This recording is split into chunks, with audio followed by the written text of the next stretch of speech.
Welcome to Unemployed and Afraid, a podcast that explores the glorious mess of building your own business with the people doing it. I'm your host and fellow business builder, Kim Curtin. Thank you for being here. Let's get into some good, honest, small business chat. Listener, I'm keen to keep this intro extra short for you today because I can't wait to get you into the learnings and insights contained within this conversation. I really enjoyed listening back and I know you're going to love this. It's an honest perspective of transitioning from a fulfilling career, one that you felt pretty good about your performance in, and dropping straight into the deep end and chaos of business. Angus, who you'll hear all about in a moment, shares his experience of starting by creating a job instead of a business, learning the skills you need on the go, finding inspiration through observation, learning to become a salesperson over everything else, and hiring before the business is ready. Absolutely no one likes feeling like a newb, which is exactly how it feels to step into a business and into building a business of your own. But it's becoming that learner and becoming that learner over and over again that creates absolute magic for yourself. So let's get you into it. I'm here with Angus O'Loughlin, creator of the podcasting business previously known as From Your Pocket, recently relaunched as Session in Progress, which is a Melbourne-based podcast studio and production agency. Session in Progress works with creators on developing, producing, and publishing accessible content. They don't just make podcasts, they build audiences and create communities through your stories. It's a business born after 15 years in the entertainment industry, covering radio, TV, and of course, podcasting. With Angus as co-host of Listen Able, the podcast that challenges what do you think it's like to live with a disability, with his other co-host, Dylan Alcott, and Got Some, the Master Sommelier Wine podcast, where you learn how to assess, taste, and make wine from a master sommelier. He is 10 million views and 3 million podcast downloads later, and is now focusing on helping others bring their conversations to the front with professional studios, video podcasting, and of course, accessible content. Angus doesn't shy away from sharing the crazy details that go on behind the scenes while building a business. He's recently published a short-form podcast series that details the key moments of his business building experience, with a nice little reveal of a wholly revamped business execution, which is so deeply relatable as we, you, me, listener, totally understand the evolution that takes place once you get going in business. Knowing that we're up for some proper, good, honest, small business chat from someone in the thick of it, I am very excited to hear more of your story. Angus, welcome to Unemployed and Afraid. A lovely introduction. Thank you very much, Kim. Very happy to be here. It's good to have you. And I have, of course, listened to Session in Progress, and I enjoyed how much your partner, your lovely partner, plays a part in this, because our partners are just so important in that experience of building our business, whether they're actively involved in it or not. So I'm going to kick us off with asking how you think she would describe you. We had a catch up yesterday, a wine and a piece of paper, an A3 piece of paper. We sort of write down how we're going. It's a mixture of business and personal. Sounds quite mature, but sometimes it's just drawing. Yeah, what would you say about me? I'm very loyal. I could be much more loving, or at least pick up her, what are those things they call it? Her love signals or whatever that is. I could be more of that. Love language? Love language. I could probably read a bit more into her love language. But yeah, I think she would give me some, it would be nice. It'd be positive. She'd probably give you some kudos for giving this business a crack when I were pretty settled and stable. And yeah, I think she thinks I'm a pretty great dad. I'm smiling immensely at your piece of paper and your what you called very adult interaction. In a couple of weeks' time, I have scheduled with my partner our half-yearly whip, which is that very thing. Yeah. We will be sitting down and talking about our goals and, business goals, like professional goals, personal goals, and what we want for life and all those things. I actually think it's really healthy. Yeah, it's not an original idea. It was taken from, I think, the Barefoot Investor. I really, I've always been really savvy with investing. I was on a pretty good income for a good period of time, and I never really had any sort of vices that restricted me from putting money away. So I invested that pretty well, and I've sort of always taken this acumen of financial knowledge into the relationship, and Em wasn't in that space, but I could tell she was interested. And so when you start having kids together, got to kind of piece everything together. So it's just been a kind of a journey of conversation around what does today look like? What does next week look like? and what does the rest of the year look like and beyond. And yeah, we're a team now. So what's mine is hers and hers is mine. So that's probably horrific to say on a podcast, but I think she'd have me via de facto rule anyway if we weren't engaged. But yeah, no. So it's just about seeing where we're at and where we would have hoped to have been. And the business is a huge part of that because it takes up not only a lot of time, but money. Yeah, I wholly agree. And I think when we miss that opportunity to do that with our partners, we actually place a lot of unnecessary pressure on the business itself to kind of keep it separate and not, work together as a bit of an entity in that. So yeah, I actually think it's an inadvertent little learning just to kick us off. Yeah, definitely. But tell me about, I guess, making that moment, the switch from employee to self-employed. What was your catalyst?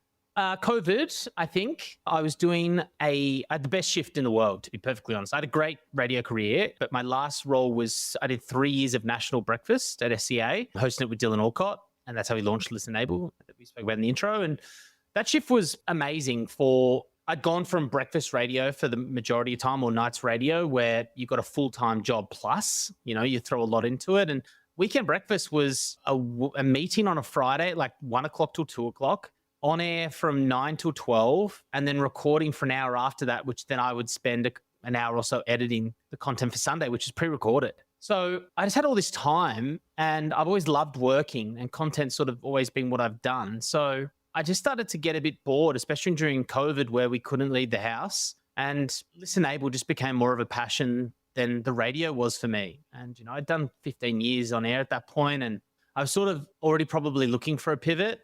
And that was kind of the kick start of spending so much time to really think about what I wanted to see for this second part of my career. And I started to put some stuff on paper. What did that paper look like at that stage? Yeah, well, I drew the logo From Your Pocket, which was the previous business for the last 2 and a bit years. I don't know where that came. The way that I sort of design is visually first and then work back from it. So I've always sort of started at the end and then work my way back to the start. So I didn't write down how is investments or what this could look like and how to start a company. I didn't know any of that. I just started with From Your Pocket as the name and the logo. And that's what the first thing on the page was. And I was like, oh, I like that. And this is what it stands for. I wrote that down. And then I sort of started to write down how I was going to make that work, what Listen Able looked like next to Gotsom, which was already an idea with a demo. And I'd already had some interest from Dan Murphy's to sponsor that podcast, which they did. And so I was like, okay, well, here's how I'm making money out of this, and here's how I'm making money out of this. What if I did that 3 more times? There's a wage, a good wage. And so that's sort of the ideation of the idea. The piece of paper just looked like chicken scratch. I love that. I'm going to try my very best for the listeners' sake because I do love to talk about this topic, as we all know. I'm going to try not to nerd out on podcasting too much. But looking at that piece of paper at that stage and looking at the structure of, okay, I've got a couple of shows here and I've got a couple of pieces of advertiser interest, which is a fantastic way to get started. How, once you got started in that process then, has that advertiser landscape changed for you and how has that affected the business?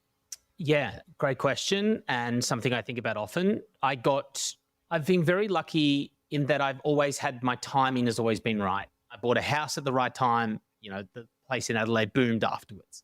I met Emily at a time when I just decided I was sick of being single. Now she's my fiance and we've got 2 kids.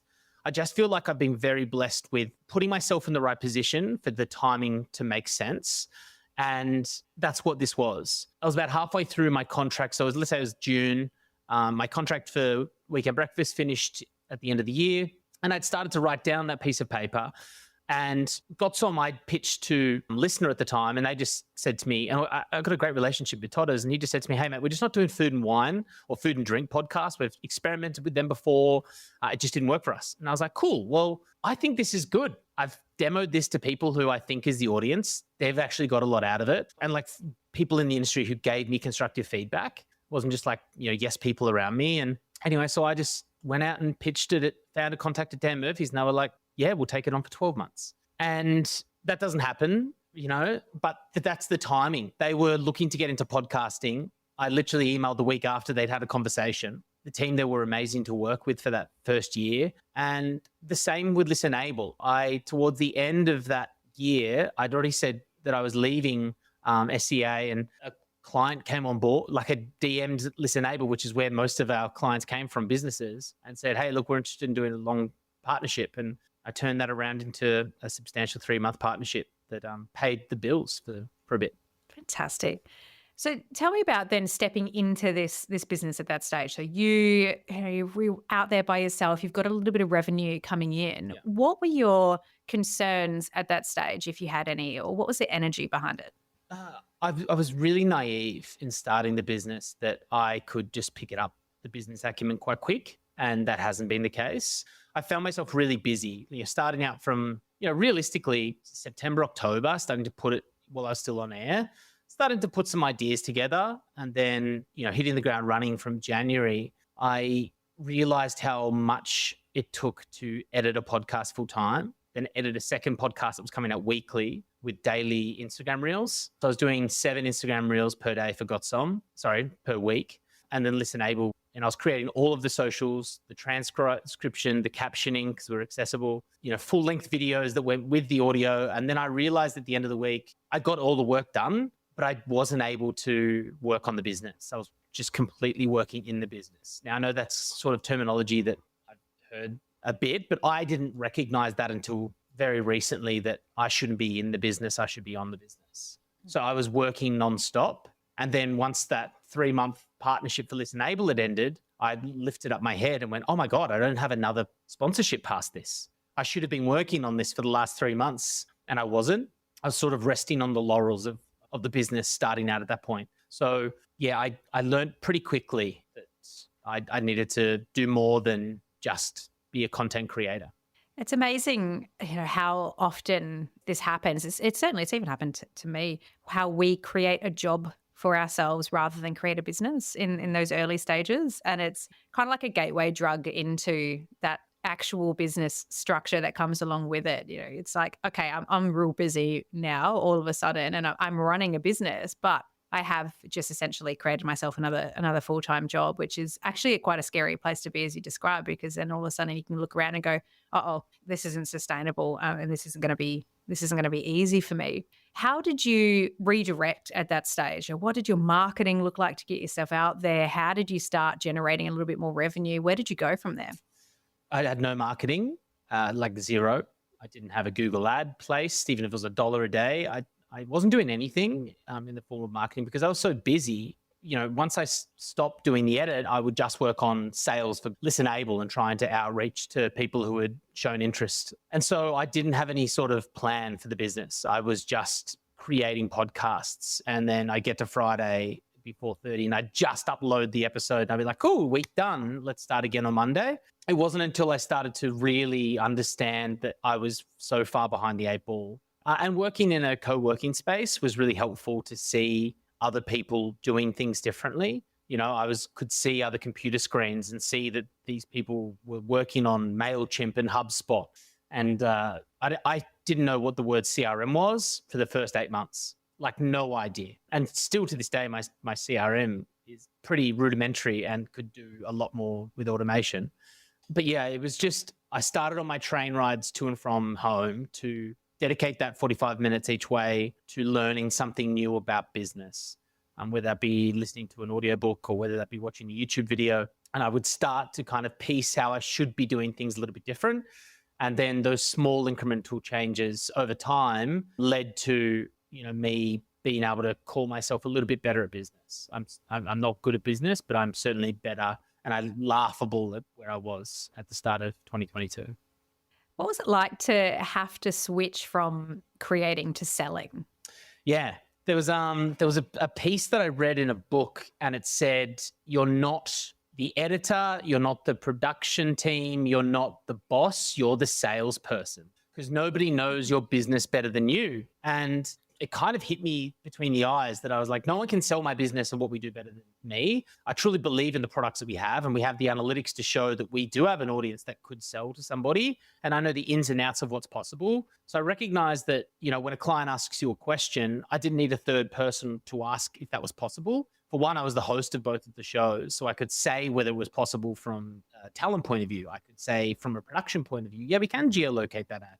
So it does just hit Sydney or New South Wales, wherever you want to be. So I was able to work on that, but I still, I am a salesperson to this day. I'm sending a proposal out today to a client that came through our studios for studio hire and kind of loved the process of it. And now it's my job to get them from a little bit warmer and try them, bring them into the fold to create a series with us. So, or, maybe just some editing through the production suite. But yeah, I'm a salesman, and it sucks because that's not who I wanted to be, but I recognize that's what the business needed me to be and needs me to be at this moment.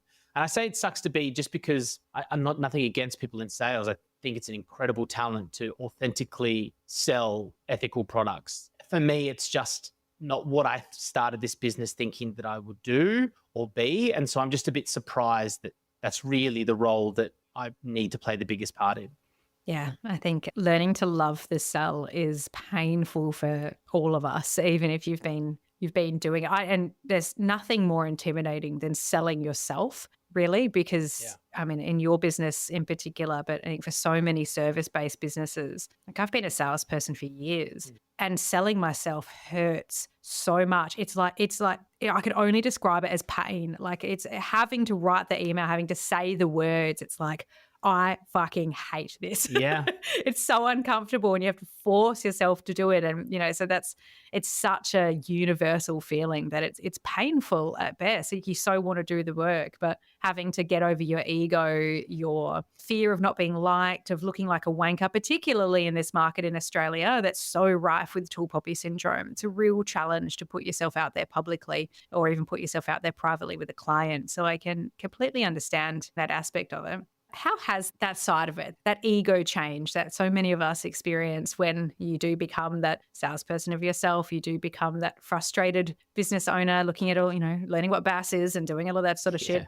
How has that experience of dealing with some of your own personal tendencies been?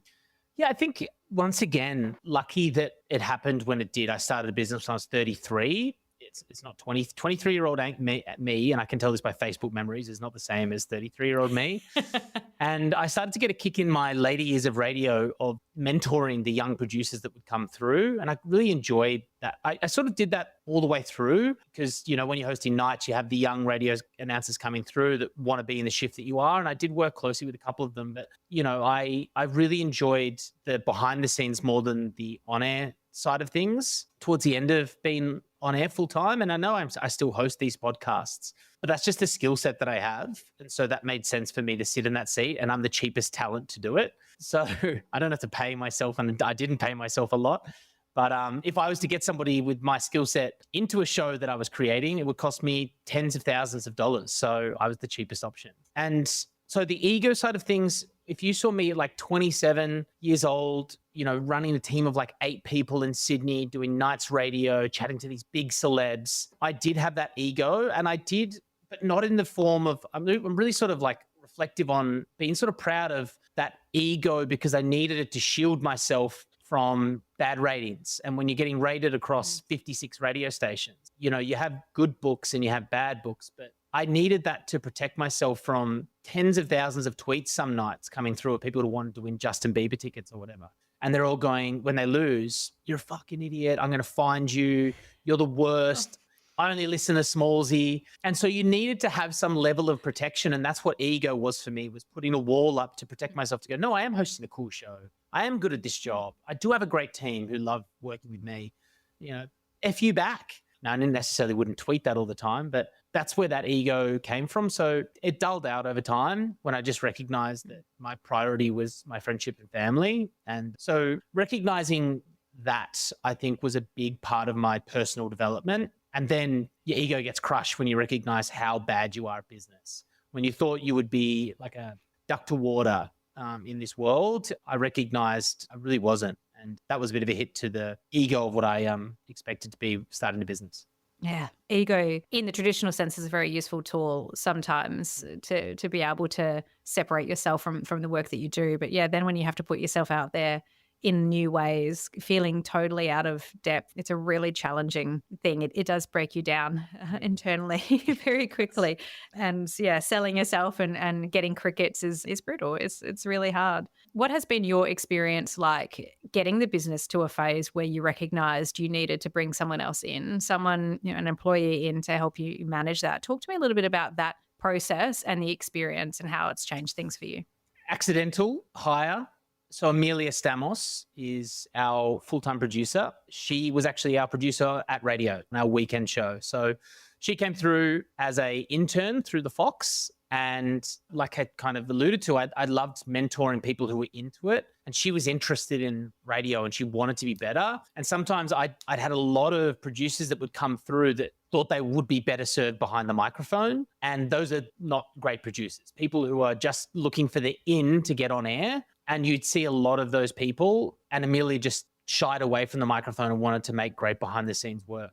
And so after I'd left radio, she continued at the Fox and we would just catch up. Like she loved Dylan as well because we did the show together. And I found some spots to try and ease that workflow up for Listen Able for her to come in and do some transcribing and captioning of our content. And that freed up like 2-3 hours a week. And so she would come into our co-share office and we would sit down and we would just catch up. And there was a natural sort of inclination to do more. So all of a sudden I was like, oh, that 2-3 hours was beneficial. I hired a client. I got somebody new in because I was able to kind of lift my head up. And then, Amelia's like, oh, I'm really interested in video production. Can I just have a shot at doing some socials? And then she would make a social and we would work back and forth on what this could look like. And every time she went to do a social, she would just get better at it.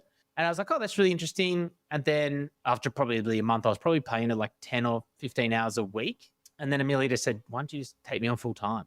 And the work was there to do that. Or at least if the work wasn't there to do that, the experience needed for me to become a salesperson and look for more work was the opportunity. And so, yeah, I made her write down her dream for the role. She wrote down what she wanted, her wage, her conditions, new laptop, and I made everything happen. It was very reasonable, her requests. And yeah, so she started in like April, so within 4 months.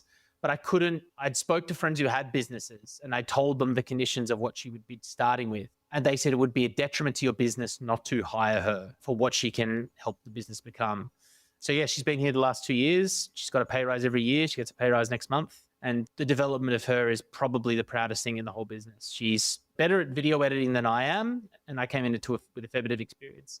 The audio stuff, she's getting so much better at. I still overlook all of the audio production, but she's about to tick that past me. And yeah, she's eclipsing anything that I could have hoped for in such a short amount of time. So it was a right time again and the right person and the right wage. And yeah, she's the celebration of the company. She's the real highlight of this business.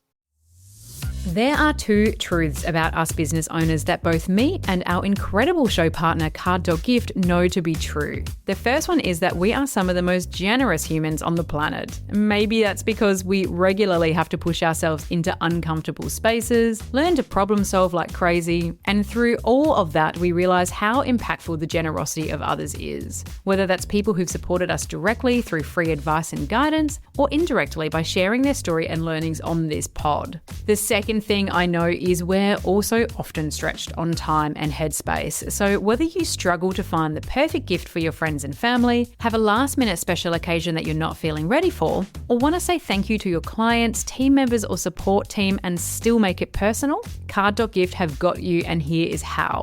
You can get physical or digital gift cards for retailers like Adore Beauty, Apple, Netflix, Uber and more, like 150 plus more. They have beautiful designs on the cards and support local artists by featuring their designs. Love that. You can get a Visa, MasterCard or EFTPOS gift card, which honestly just provides endless good feels for those you give it to. I personally love being able to get exactly what I want, or just get myself some silly little treats like an overpriced smoothie and say a silent thank you to the human who gifted it to me.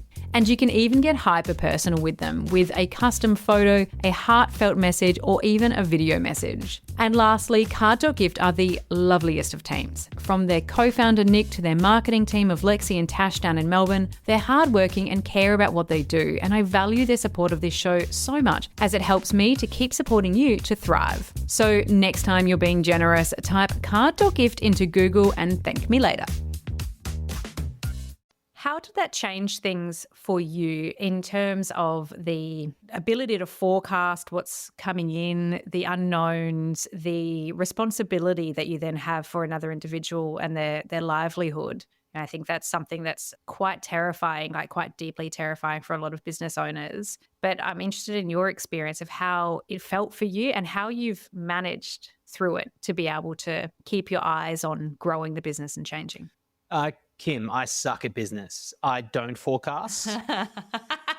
I don't. I have zero. I don't know what the cash flow in, cash flow out still looks like. I have an accountant who sort of helps me out a little bit with that. And I know that sounds ridiculous, but I know the payments that are due this month and what's due next month. And I know the workload, like Amelia's work is booked for the next like 10 days. So I sort of forecast in that way. I do need to get some business help in trying to find somebody who might want to take on a bit of this role. But yeah, no, I suck at that. But I speak of that in session in progress, and I'm pretty open with the financial side of things. But I did get a bit of a golden parachute on my way out of radio because I was there for over 10 years. I think it was 13 years with SCA. I got a pretty good long service leave payout, and I had some annual leave owing. So I think I had like $65,000 in savings. And so I wasn't paying myself that first year. And then I don't think I paid myself up until like halfway through last year, which was a mistake. I should have been like drip feeding, some money through to at least start to prepare myself for that, or just pay the rent or something like that. It was just business expenses and Amelia. And that kind of hit me in the head when my savings, I literally have $0 in savings, and we are living paycheck to paycheck, which is not even a guaranteed paycheck. I wish I had prepared a little bit better for that, but that's how I was able to afford Amelia. And I do have this I agree with this mentality because it's happening to me, is that once you start spending more, you somehow just get out there and get more. Now, not to say that if I started to spend $100,000 every month, I would find $100,000, but I just started to find what was needed to keep going and build what we needed next. So, we've got a bunch of equipment that is, I won't need to look into, but it's probably like $35,000 of outlay of spend to get everything that we need for the studio. And I kind of got all that done while the savings was there, but forecasting beyond a few months, no good, and need to get much better. But at least I know what's coming in this month and what's coming in next month. So yeah, I know what I need to pay, and I know that I've got enough to pay for it for this month and next. But I definitely need to get better at forecasting. But I just knew that I wouldn't be in any sort of position if I didn't have Amelia as part of the team. And now she's worth her weight in gold. Is it scary to, have so much respect for an employee and so much love for an employee, and know that like how important that is to get that money in to be able to help like keep her and retain her? Yeah, definitely. And, it's sort of ironic thing is I've paid for her learnings in a way. Amelia came in super green to radio, and she came in super green to podcast production. And now she would be a huge asset to any company, and they would pay her more than I can pay her. But that relationship that we have is incredibly strong, and Amelia sees where the company is going. She's part of all of the processes. She knows the money coming in. So I've been really transparent with Amelia the whole way of this is where we're at this month. We had a really brutal chat in December last year, which will come up on an episode of Session in Progress, where we both cried because I realized the business wouldn't last if things didn't change. And so I had to go into my new role, and Amelia had to take on a lot more responsibility in the edits, and we both kind of flourished on the other side of that in 2024. But yeah, it is, I don't even know if Amelia left what I would do.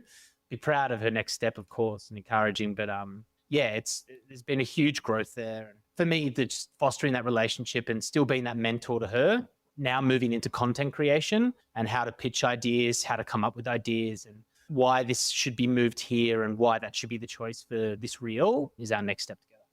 So your business is, quite naturally creative, and, content creation, coming up with ideas for whether it's a brand or a client or a creator, an individual, like being creative is such an important part of your business here. That doesn't necessarily bode very well with where is the revenue coming from, what is happening with this, process here, or some other thing that we don't enjoy doing necessarily in business.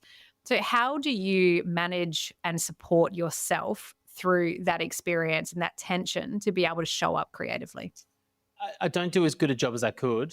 And sometimes I will release an episode of a podcast and know we probably have drained 70% of that juice from that orange. And that 30% would be really beneficial to building that audience and growing it. But we are time poor. And, I would love to sit down and really go through, Gotsom's got a 10,000 subscriber base on YouTube.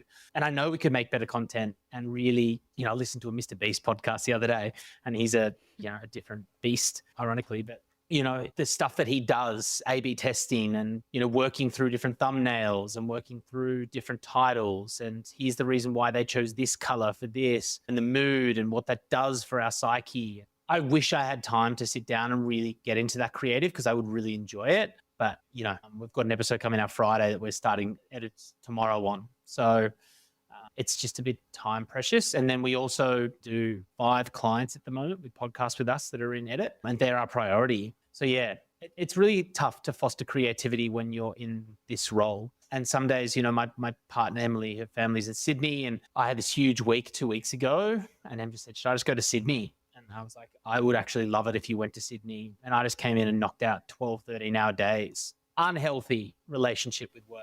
But to just get us to a point where we're good. Like I jumped in the business again and helped out with edits and tried to foster relationships and get out some leads and proposals. But yeah, I grinded and I recorded an episode, the podcast, which will come out soon, where I was here at 11:30 and I was like, what am I doing? Like I just pressed record. I was like, why am I here? What am I doing? My kids, I don't even have my kids to go home to. And I chose this. I chose to push them away so I could nurture this baby that is business.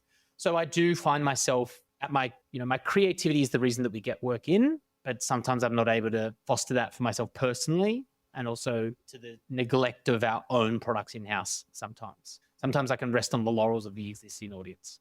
It's such a frustrating conversation sometimes within the business circles of like hustle culture versus, lifestyle business or like taking care of yourself. And it becomes a very binary conversation. So, you'll see times where everyone's like, hustle, 4 a.m. club, we do everything before 8 and then we sit down and that's what it takes to grow a business. And then you see the flip side of that where it's, you have to pace yourself. You've got to take care of yourself. You can do more in 2 hours than you can do in this. And I find myself overthinking this cultural phenomena of this binary position because I think the experience of business is so much that it is 2 weeks, 2 months, hardcore hustle, hardcore grind to the point where you're definitely not making choices that are quote unquote right for you or for your family in order to get through to the other side, to get to that time where you can go, okay, pull back, take a rest, get the exercise back in, get the meditation back in, get the good food, like the family type, whatever. It's an ebb and a flow. It's not one or the other. And I don't believe that it can be one or the other, like all the time. It has to be a little bit of an experience of both. And I think it trips up a lot of us in that phase because we look at, a week like that where you have to be in 13, 14 hours a day every day and go, I didn't sign up for this. This isn't what this is meant to be for me. But sometimes it is for a time. And, everything is a season in business that we go through. It's like push hard, chill later, push hard, chill later. And it's like, I think if we knew that that was going to be the case and we could approach that with a little bit more kindness, having a partner who can say, I see you need space, like I need support, like how about we make a little bit of a change here is an important way to be able to work through that. But it's an important point that you raise because it isn't one or the other. It's going to be both all the time for a really long time. Yeah. And luckily I've got a partner that understands it and believes, like I truly believes that this business will be what I, in my heart, know it will be and can be, and that I can get it to. So that is key to the success so far of the business. Any success that has come through has been because I've felt loved and supported by my partner at home. The stress of it is, it's one income and with a business that you started because we keep popping out kids. But I think you bring up a great point, Kim, and it's something that I would love to speak on with you, which is you got one Instagram reel that'll pop up in your feed saying, put your head down, work hard, grind. How many hours did you work today? 12. What could you have done with 13? Cold plunge at 4 a.m. You got all that sort of work mentality, which might be fine for someone who's 20 and they're single. But then I also have this other side of me where parent content comes up and it's like the most important years, the first 3 years of your kid's life. And everyone on their dying bed says, I wish I worked less. So this juxtaposition of where I feel my personal life and my business life is, because they're both relationships that need incredible amounts of time to foster. Amelia needs time with me every single day to go through, like we sit next to each other. We look over work and we collaborate on how we're going to get this to the client and work off feedback. And that's amazing. But then I'm spending 10 hours here and I get these small windows with my kids. My kids are awake by 7. I'm out the door by 8:15. So I get an hour and 15 minutes there. And then I get home at 5:30, 6. And then there's an hour before bed. And I only get 2 hours there. And I'm a piece of shit some days when I'm like still on my phone trying to upload a reel. We've got 5 different accounts that we upload across. And then really being hard on myself because I wasn't the most present in those moments. I catch myself even this morning. My daughter's having porridge next to me. My son's being fed by Emily. in the high chair and I was just like looking at my phone on Instagram. And I was like, put it down. Like I had to catch myself to go, this isn't, because I can justify looking at Instagram because that's where I feed content and find collaboration and go, this idea is great. And so I'm stuck in the balance of mindfulness, of recognizing the perfect balance between both and making sure my family feels nurtured as much as Session in Progress does. This is very timely to have this conversation, and I'll just kind of say it exactly how it is because I'm very honest about these sorts of things. But this is something I talk to my therapist about all the time. This exact behavior of I've got a minute to do something that's important to me that's outside of my business, but somehow without me even knowing, my hand is on the phone and I have opened the app and I am scrolling. And this like foundational experience that we have where we're just like constantly plugged in and feeling like we need to look into it. And, I've really, really looked at what this behavior is because it might be helpful for you, but certainly for other people. But it's so like we feel so much danger in business. Everything's on the edge all the time. Like, fuck, I'm about to go broke. Like, shit, that client needs something. Like, I've got to, I haven't done enough of this. Don't have enough of this. So there's something about being like hyper connected in socials as well. That's like almost looking for danger and like, let me be aware of everything that's going on and think about it. But there is also this side of us as entrepreneurs where it's very, very difficult for us to grant ourselves a break, like a true break. Like we feel like we don't deserve it. And that's certainly been my experience is that, when I'm in that moment, I know I so desperately either need to be spending time with my partner or be having a break, like having a breath and, just like chill and listen to some music or something. And it's almost like a punishment, like a self-punishment. I'm not working on the business. I'm not being successful enough. I'm not meeting all these expectations societally or for myself. And so you're in the socials, beating yourself up, essentially not giving yourself a break, comparing yourself to others unconsciously, all of those things. And it's like, it's so normal. And that's the thing is like, it's just so normal to do and to go through that cycle of feeling terrible about ourselves in that moment as well and justifying it because we're like, well, I'm a marketer as well. Like, I've got to know what's going on, got to know the cultural tone, got to know how my brand's doing, got to communicate with people in the comments. But social media is such a great thing for our businesses to thrive, but it's also such an asshole in terms of what it does to us mentally in that experience. So you're most certainly not alone in that. Well, and then ironically, I'm creating content that's trying to get people to look at their screens longer. I'm affecting, yes. People's headspaces. I'm making fathers and mothers look at the phones. I'm trying to get eyeballs on my content. I'm trying to look into the retention to make sure that people watch the full 50-second reel. And, I've learned the psychology of how to get people to look at Instagram longer. Like I know how to create and curate content that gets people to watch longer. I know how to make people share content. I know how to get them to interact with the comments. Look, just to say that I know it makes it sound like some sort of guru, but I can put everything in sort of place for our content, for ourselves and our clients that makes people stick around as long as possible for the content that's being put in. We can try our hardest with bad content, but when you've got good content, I know how to best serve it. And I'm responsible for those eyeballs for other people and putting them in that position. And that 50 seconds could have been potentially better spent with their families. I don't know. And I justify it by going, we're making great educational content that matters. Our podcast is about, disability and accessibility. But at the same time, that time could have been looked up at family and friends. It's hard.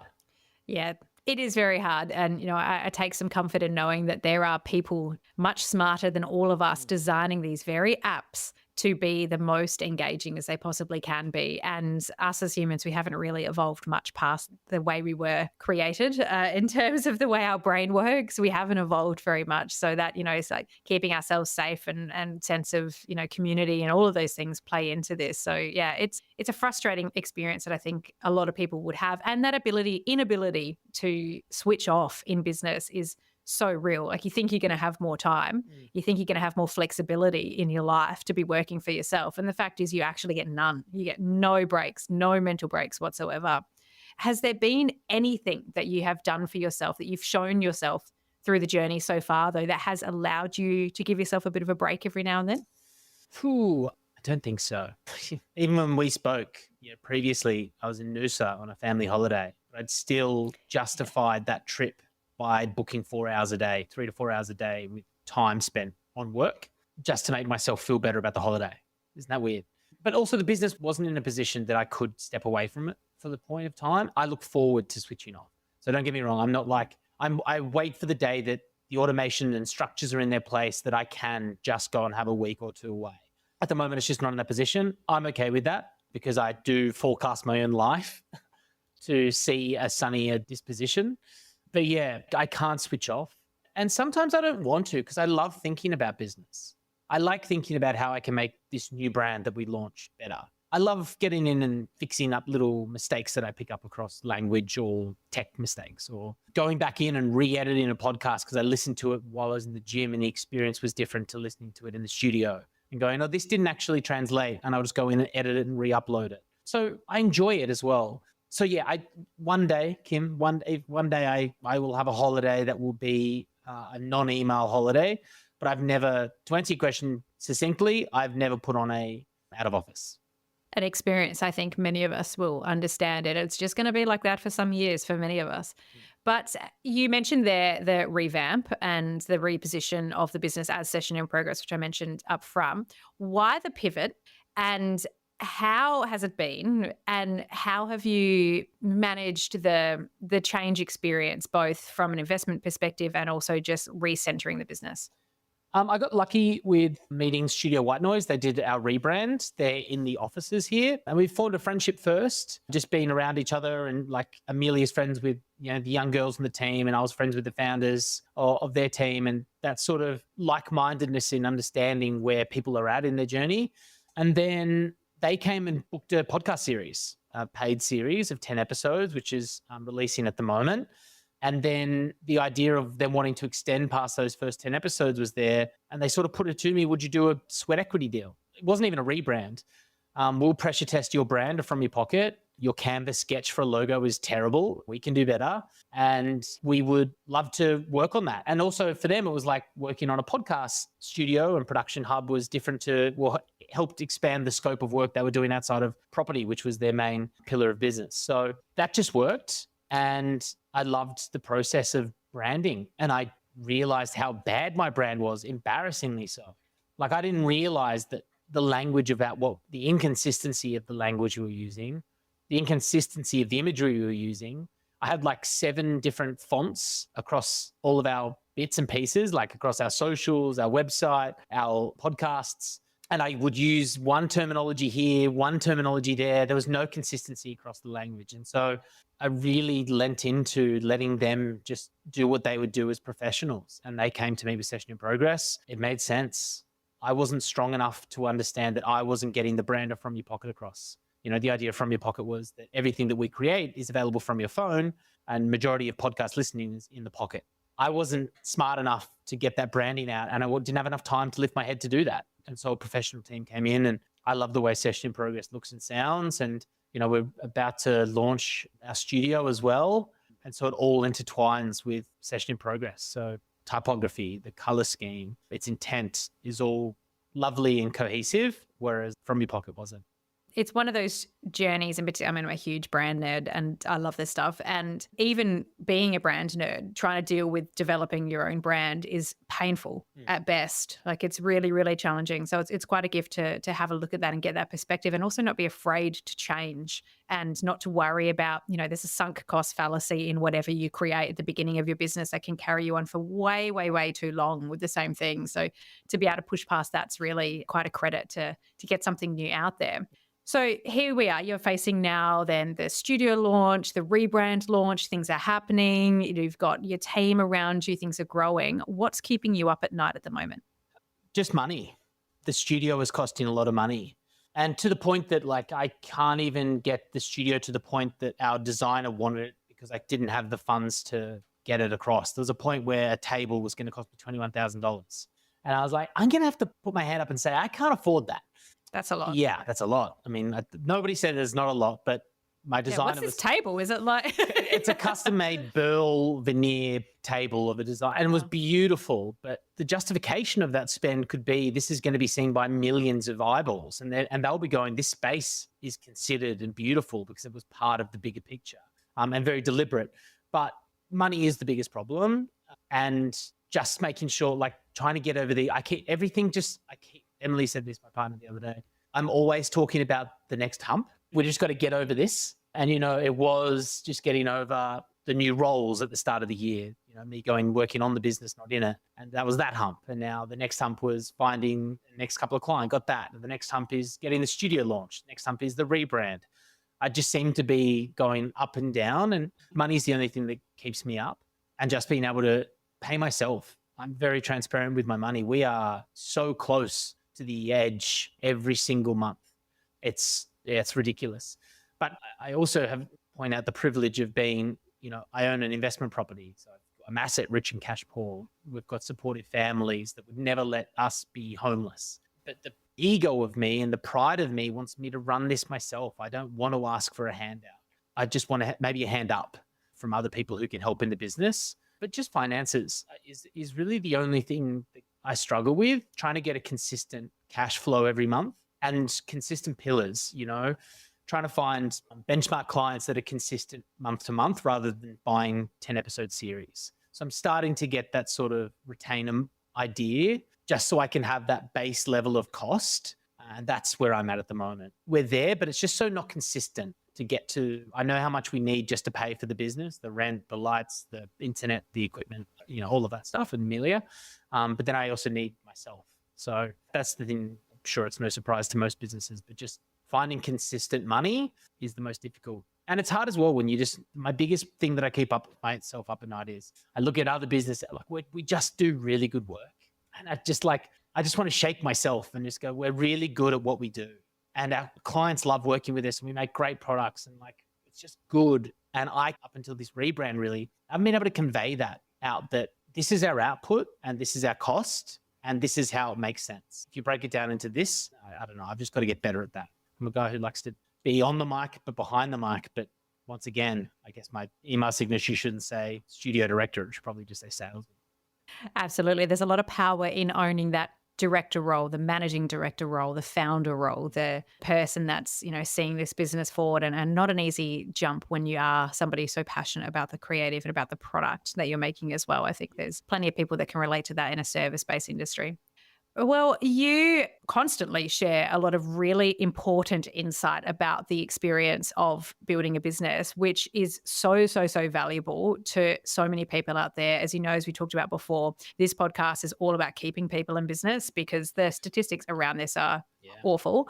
And, that is because we often don't know what we're getting ourselves into, not just from a financial sense, but from a personal growth sense and from a challenge and a living on the edge in every sense of the word. And what you have shared today is so valuable for those listening who might be on the journey and, might be pushing themselves to grow. So thank you for all that you've shared today and for putting yourself out there. This shit is hard. It takes brave humans to be in business for themselves. And I am consistently in awe of people who do it. So congratulations. But to continue to support you, what can we do for you? How can we help you grow? You've given so much to us. Well, thanks for this podcast. Like I said, I've listened to a few episodes so far and have subscribed and followed and will continue to do so because, thank you. I'm lucky to be in the space. I keep bringing it up, but I'm lucky to be surrounded by people who are in the struggle of it. And that's a nice feeling to understand you're not alone. And this podcast that you do is that. So thank you for the platform. It's really appreciated. Yeah, if you're in Melbourne or Sydney, we are a production company. So we have a studio in Melbourne and we have clients in Sydney that we fly out for and studio up there. But we've got a permanent space in Melbourne. It's pretty beautiful. sessioninprogress.com.au. And yeah, if you need studio hire, I know because I did the competitor analysis, we are very well priced in the market. If you need a podcast studio, we would love to host you. Everyone, we've got 3 pillars: accessibility, adaptability, and acceptability. So we welcome every single person, people from all walks of life. So we'd love to see anybody. I love that. And listener knows from listening to these podcasts how much I bang on about how good a podcast is and how there is not enough podcasts in the world and every show deserves to be published and everyone has something to say as long as you plan it well and execute it better. So hopefully we have some people keen to get theirs off the ground. Angus, such a pleasure to talk to you as always. Thank you so much for sharing your story with me today. I appreciate you, Kim. Thanks so much for having me. Thank you for listening to Unemployed and Afraid, the podcast for small business builders with your host, me, Kim Curtin. If you love it, you can say thanks with a star rating and a review. And of course, join the community on Instagram, TikTok, Facebook, and LinkedIn. Find us at Unemployed and Afraid wherever you're hanging out, and I'll see you there.